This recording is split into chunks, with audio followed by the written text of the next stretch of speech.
For today's video mga kuys, gusto ko lang mag-react dun sa mga nag-comment dun sa previous vlog na ginawa ko dito sa may South Caloocan, sa may 7th Avenue corner, Tandang Sora. Ayun, dun sa nag-comment ng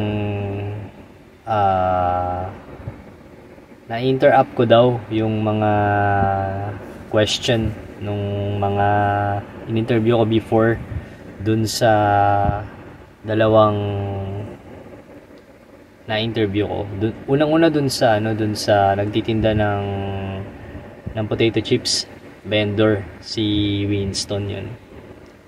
For me, ito first of all, nagsimula ako mag-vlog year 2020. Hindi talaga ako gumagawa ng script, lahat impromptu.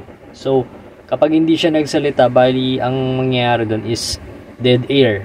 Kung hindi rin ako magsalita, ganun din, dead air. So, parang ang nangyayari noon is kapag hindi siya nagsalita, blanco yung magiging dating ng video. So, pangit, 'di ba? So, parang ang nangyayari talaga noon is hindi ko siya in-interrupt talaga. Hindi at all.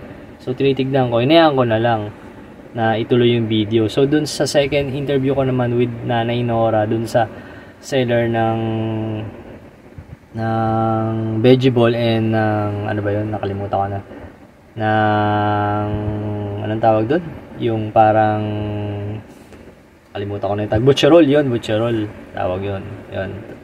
Bali nagtanong ako sa kanya, na sinabi ko sa kanya is sa tagal-tagal niya na bang nagtitinda ng veggie balls and yun nga, yung butcherol, ano na yung mga naimpundar niya, sabi ko gano'n. So, nagsalita siya ng may naipundar siya, tapos sabay dinugtong niya yung sa mga anak niya. So, pinabayaan ko na lang rin. So, anong na-interrupt ko doon, di ba?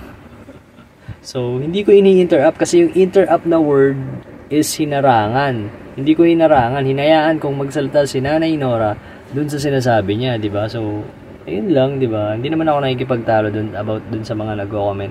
I just want to have a reaction on that comment, na sinasabi ko rin yung side ko, na ginawa ko na hindi ko hinayaan mablanko yung video na ma-dead air. So, yun lang.